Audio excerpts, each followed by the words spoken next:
વિદ્યાર્થી મિત્રો, આજના લેક્ચરમાં આપનું સ્વાગત છે।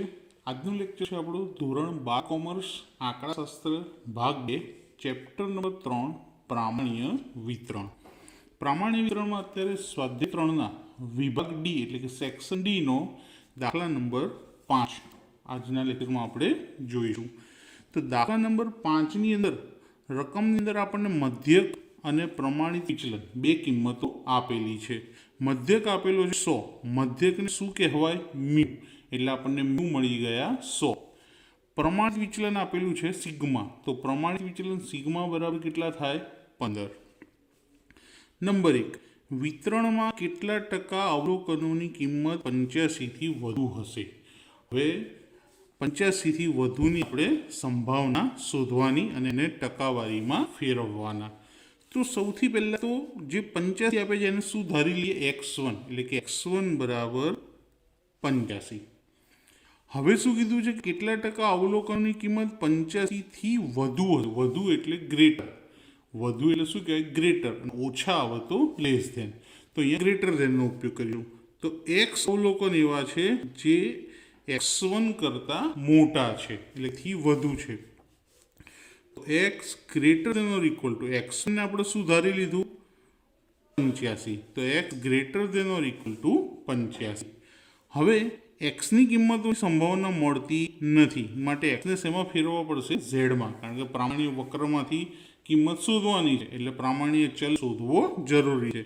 તો xમાંથી પ્રમાણિત ચલમાંથી એને પ્રામાણ્ય ચલમાં ફેરવી દઈએ। તો z1નું સૂત્ર શું છે? x1 માઇનસ મ્યુ છેદમાં સિગ્મા, x1 માઇનસ મ્યુ છેદમાં સિગ્મા। x1ની કિંમત કેટલી છે? 85 માઇનસ મ્યુ એટલે મધ્યક, કેટલા છે? 100 છેદમાં સિગ્માની કિંમત કેટલી છે? 15। 85માંથી 100 જાય તો કેટલા આવે? -15 છેદમાં 15, 15 ઉડી ગયા, -1, તો માટે z1 બરાબર -1 મળ્યો। હવે કિંમતોને xમાંથી ઝેડમાં ફેરવી દઈએ। સેમ xની જગ્યાએ ખાલી z લખીશું કે z greater than or equal to z1। z1ની કિંમત મળી શું? -1, તો z greater than or equal to -1। હવે આ જે -1 મળે એને આપણે ક્યાં દર્શાવીશું? આકૃતિમાં। આકૃતિની અંદર માઇનસ કિંમત હંમેશા ક્યાં આવે? 0ની ડાબી બાજુ, પ્લસ હોય તો જમણી બાજુ। સંખ્યા રેખા આપણે શીખી ગયેલા છે કે જમણી બાજુ ધન સંખ્યા, ડાબી બાજુ માઇનસ સંખ્યા। તો અહીંયા -1 છે એટલે ક્યાં આવશે? સંખ્યા રેખામાં 0ની ડાબી બાજુ, તો -1 ને ડાબી બાજુ દોરીએ આપણે। તો અહીં આપણે દર્શાવી દઈએ, ધારો કે z1 બરાબર -1, તો z1ની જગ્યાએ -1। હવે આપણે શું શોધવાનું છે? -1ની મોટી કિંમત। તો -1ની મોટી એટલે જમણી બાજુનો બધો ભાગ, જો ઓછી કીધું તો ડાબી બાજુનો બધો ભાગ। તો -1ની જમણી બાજુનો બધો જ ભાગ એટલે છેક પ્લસ ઇન્ફિનિટી સુધીનો આવી જશે, અહીં સુધીનો। તો આપણે કિંમત કોને શોધવી પડશે? -1 થી લઈ અને પ્લસ ઇન્ફિનિટી સુધી।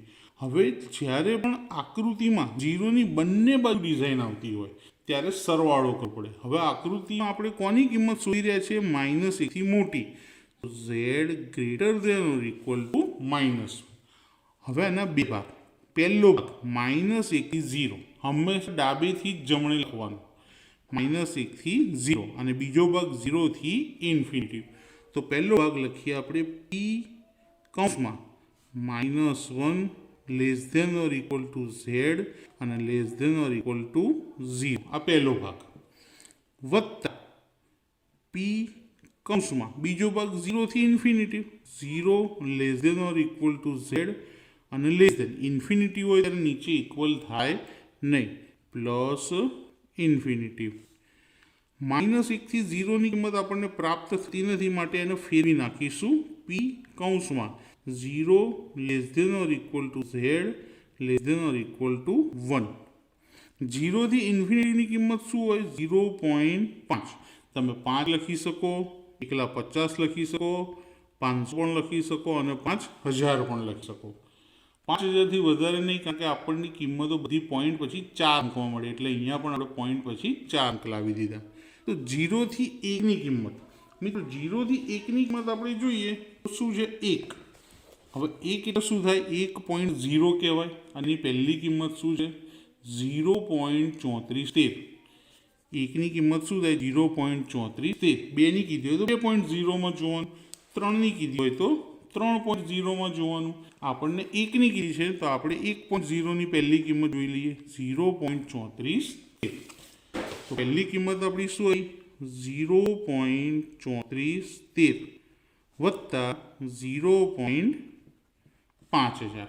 હવે આ બેનું ટોટલ કરીએ તો 0.3 અને 5 8, 84 આ આપણને સંભાવના મળી. હવે આ સંભાવનાને આપણે શેમાં ફેરવવાનું? ટકાવારીમાં. તો અવલોકનોની ટકાવારી કિંમત બરાબર 0.8413 ગુણ્યા 100. કોઈ પણ કિંમતની ટકાવારી શોધવી હોય તો એને કેટલા વડે ગુણવા પડશે? 100 વડે. તો 100 વડે ગુણીએ તો જવાબ આવશે 84.13%.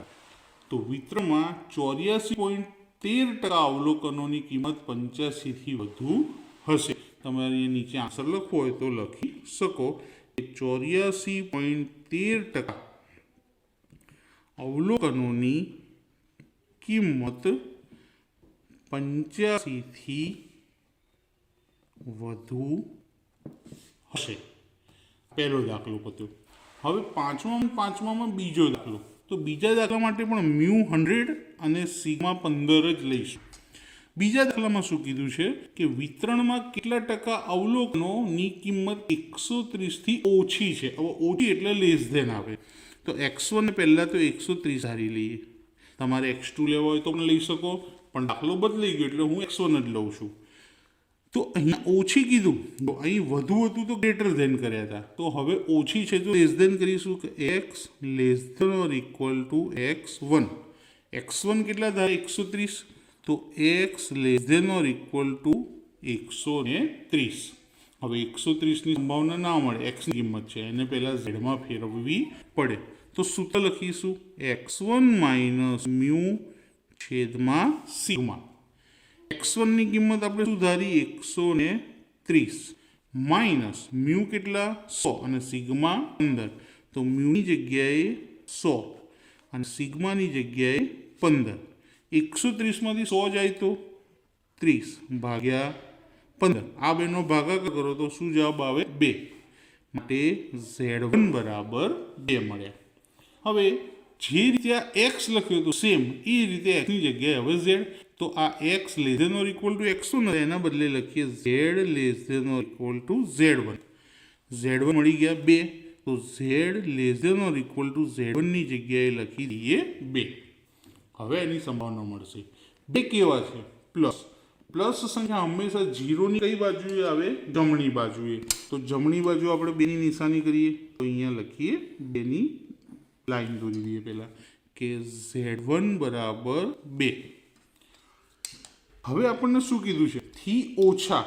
તો થી ઓછા એટલે z1ની આખી ડાબી બાજુ છેક સુધી. ક્યાં સુધી? માઇનસ ઇન્ફિનિટી સુધી. હવે 2 ભાગમાં વહેંચાશે એટલે અલગ અલગ આકૃતિ આપીએ આમ. તો આકૃતિવાળો પ્રદેશ આપણે દોરી દીધો. હવે આ z less than or equal to 2, p કૌંસમાં z less than or equal to 2. હવે કેટલા ભાગમાં વહેંચાઈ ગયો? 2 ભાગમાં. 0ની ડાબી બાજુ અને 0ની જમણી બાજુ. તો આપણે હંમેશા ડાબી બાજુથી જ લખવાનું શરૂ કરીએ. તો માઇનસ ઇન્ફિનિટીથી પહેલાં કેટલે સુધી? 0 સુધી. તો p કૌંસમાં minus infinity less than z અને less than or equal to 0. જ્યારે ઇન્ફિનિટી આવતો હોય ત્યારે નીચે ઇક્વલ કરવાનું નથી. પ્લસ હવે સંભાવના કેટલીથી કેટલી? 0 થી 2 સુધીની. 0 less than or equal to z અને less than or equal to 2. Infinity હોય એટલે સમજો કે એની કિંમત હંમેશા કેટલી મળે? 5000. ઇન્ફિનિટી 0 હોય એટલે કિંમત શું મળે? 5000. પ્લસ 0 થી 2ની કિંમત. તો ઝેડ ટેબલમાં જોવું પડશે કે 2ની કિંમત શું છે. તો 2ની કિંમત જુઓ, આ રહ્યા 2.0 એટલે 2 કહેવાય. 0. આગળ પોઈન્ટ છે, કશું નથી એટલે આપણે 0 લખવાનું કે 0.4772. તો શું મળી આપણને કિંમત? 0.4772. હવે આ બંનેનું ટોટલ કરી લઈએ તો 0.5 અને 4 9 772. તો 2 થી ઓછી હોય સંભાવના શું મળી આપણને? 0.9772. હવે ફરી આને આપણે શેમાં ફેરવી નાખવાનું છે? ટકાવારીમાં. તો અવલોકનોની ટકાવારી, તો જે સંભાવના મળી 0.9772 એને ગુણ્યા કેટલા કરવાના? 100. એટલે અવલોકન ટકાવારીમાં ફેરવાઈ જાય. તો 100 વડે ગુણાકાર કરીએ તો 97.72%. કેટલાથી ઓછા મળ્યું આપણને? 130થી. તો અહીંયા લખવી જોઈએ રકમ કે 97.72% અવલોકનોની કિંમત 130થી ઓછી હશે. તો દાખલા નંબર 5 આપણો પૂરો થયો.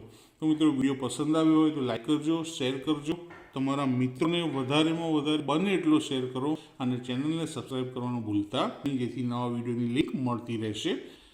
Thank you.